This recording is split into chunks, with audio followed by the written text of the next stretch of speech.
Hey, what's going on, everybody? V-Dub here. Welcome back to another episode of the Carolina Panthers franchise here on YouTube for Madden 23. This week, we are going to go into a little bit of the bye week here. It is a bye week episode, and it cannot come up any sooner for the Panthers. They really need this bye week here, as they have lost 7 in a row. They are now 2-10 on the season. And we're just going to get into what the bye week has in store for the Panthers. As we see here, there's a little press conference regarding the bye week here and how he's going to have his team approach. And I guess apparently the team is going to plan on doing like a little bonding retreat. Hopefully they don't have anything like an OBJ type situation with the New York Giants prior to the playoff game a few years back. But you see team bonding, they get plus 10 morale for all players. However, they're going to be too rested, and they're going to have minus 5 awareness for the next game coming up. And we're going to go look at trying to re-sign some players here, but you're going to start realizing how much cap hell this team really is in. And we're going to have a real fun off season here. As you can see, the custom offer here, not enough, over the cap for Matthew Ioannidis here. And then we're going to skip Baker Mayfield. We're not breaking him at Bradley Bozeman. See over here, we're going to try to adjust to see if we can get him to cap friendly deals here, because we do need some offensive linemen. And as you can see here, it's going to be really impossible for us to re-sign some of these players because of how much bad cap space we have. Same with Rashard Higgins, somebody who I want to bring back. So we're probably going to be having a whole brand new team coming up in Season 2. Just a little bit of warning here. Unless something can happen. And you can see here, we cannot get into a team-friendly deal, unfortunately. It's probably not going to happen. Sam Darnold, we're going to skip him. Andre Roberts skipping it. Unfortunately, as I said, we can't afford any of these players to re-sign them at this moment. So so this is a reality call. We're already 2-10, and I don't think we're going to be building off of any free agents. So we're going to have a really bad team here too coming up in year 2. As you're going to look at the top 50 prospects, by Bryce Young, it leads the way here. You got Will Anderson Jr., the 6th top prospect, coming down here. Smith Njigba, the top 10 from Ohio State, the wide receiver. And we're looking at Trenton Simpson, the left outside linebacker. And as I said, we are going down. These are actually like, somebody actually downloaded or uploaded a custom draft class that has the real life draft class, potential draft class for 2023 here. As you see, these are why you see some real names here. And you see them going down. We're going down the top 50 here, as you can see. Richardson there, 49. And then not 49, he was like 40-something. TJ Hunter, the left in at 50. And now we're going to go look at the mock drafts here. I see Bryce Young expected to go number 1 to Seattle. CJ Stroud, number 3 to to Minnesota, I should say. Trenton Simpson, I believe, is the guy that they have us going to number 8, have us selecting. So that would be very interesting here. Continuing down here, Murphy going to the Raiders, Roy going to the Chiefs. Keep going down here. Carter to the Texans. Texans getting 2 picks in the first round. Smith Njigba to the Eagles. I think they got enough wide receivers already in Philadelphia, but who knows though. Will Levis from Kentucky expected to go to the Commanders here. We're going to look at some practices here. As you see, it's now Matt Corral that's going to be picking it up with the number 1s for practice. Could he get the start coming up? Look at that sharp throw to Robbie Anderson there for a touchdown in practice. Another one here, as you see, can actually move out of the pocket here. And look at that, another big throw. I believe that's Ian Thomas with the catch there in the touchdown. And then next one of the last clips we're going to see here, practice, you see McCaffrey coming around. And now we're going to take a look at the Week 13 scoreboard here for this bye week here. Thursday Night Football. Buffalo doubles up New England 28-14 at Foxborough. In Atlanta, the Steelers with a 32-27 win over the Atlanta Falcons. Denver goes on the road and defeats the Baltimore Ravens 35-28. They go to 9-3. The Chicago Bears in Soldier Field upset the Green Bay Packers 27-14.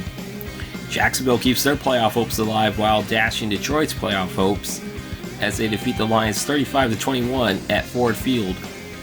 In H-Town, the Browns defeat the Texans 31-13. And fun fact, in real life, if Deshaun Watson does have suspension only remain at 11 games, this will be Deshaun Watson's first game as Browns starting quarterback after his suspension.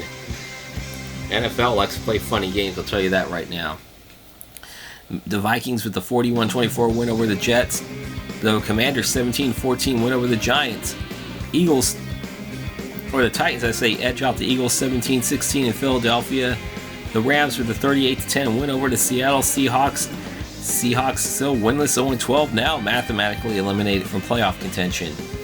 The 49ers with the 27-13 win over the Miami Dolphins.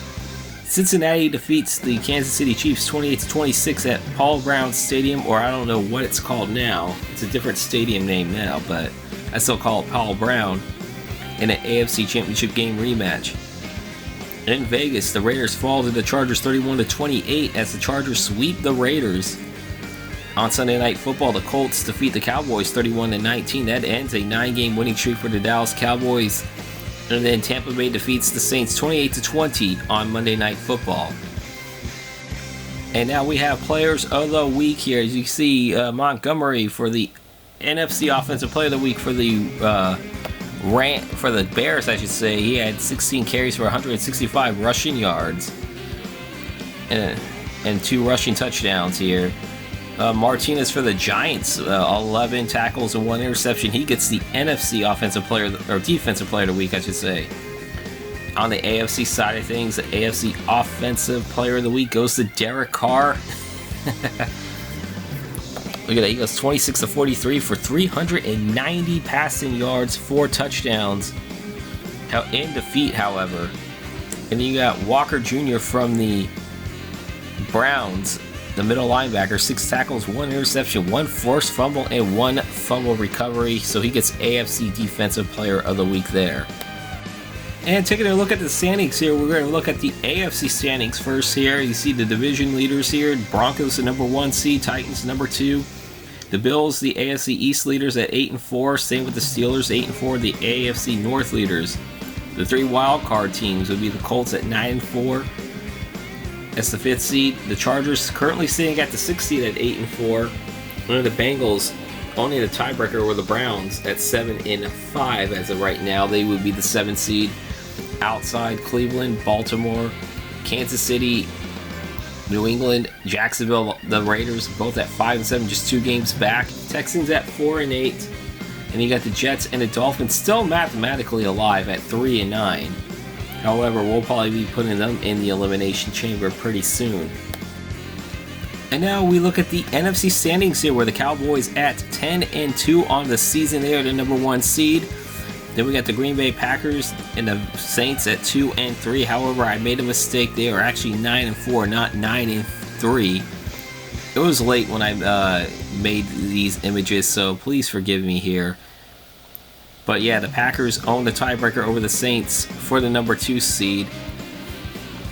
So it would be the Packers 2, Saints 3, Rams at number 4 as the tri-leaders of the NFC West, but they own the tiebreaker over both the Cardinals and the 49ers as of right now. In the wild card, we have the Buccaneers at 8-4 as the 5 seed. The Commanders right behind them at 8-5. Actually, they have not had their bye week yet. They are the 6th seed. The Cardinals, the 7th seed at 7-5, and just outside the 49ers at 7-5. Falcons at 7-6. The Lions at 5-7. They're still in it. The Bears still in it at 5-8. Eagles at 4-8. You got the Giants and the Vikings both at 3-9. The Panthers at 2-10, still mathematically in it, but they are most likely not going to be in anyway. But the only team that's officially eliminated are the Seattle Seahawks at 0-12. And we go to the playoff bracket here as what it looks like right now. You got the Broncos, the only team in the AFC with the bye week as they are the top seed. They own a tiebreaker over the Titans right now because of the head-to-head matchup. 7-2 matchup. The Titans at number 2 seed, the Bengals at number 7 in a rematch of last year's AFC divisional matchup, which was also played in Nashville where the Bengals upset the Titans.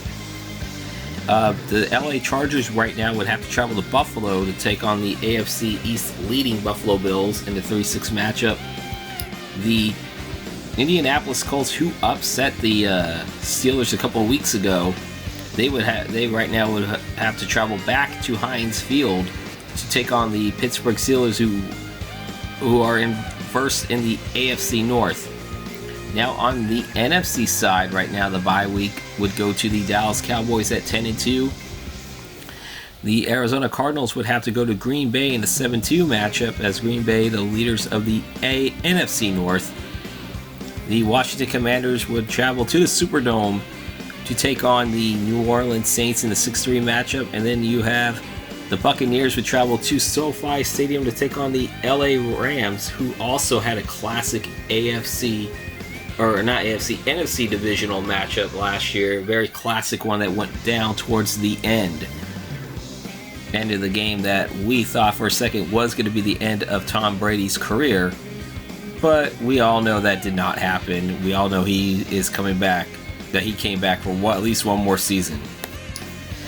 And we do make it official here. The Panthers will be starting Matt Corral at quarterback, the third string, 6th round rookie from Ole Miss. Try to give him a chance because it's not working out with Baker Mayfield or Sam Darnold, and why not give him a chance? There's really nothing to lose the rest of the season here at 2-10.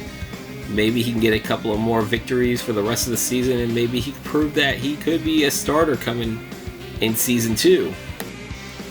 And that is going to do it for this bye week episode here. Coming up next, we take on the winless Seattle Seahawks, who are still 0-12 over in Lumen Field in Seattle, Washington. We will see Matt Corral, as I said, will get his first start against the winless Seahawks. Let me know how that game goes. If you are new here, please hit that subscribe button and hit the bell icon so you get notifications when these videos do come out, as well as other content like NBA 2K. I'm still working on the logistics of my new NBA 2K series, but you will see 2K content coming out real soon, hopefully by the end of October. But until then, I hope you guys enjoy this. Please leave a like, comment, and again, if you're new, please hit that subscribe button. Until then, until the next time, you guys take care. Have a good rest of your day. Peace out, Paisans. Stay safe.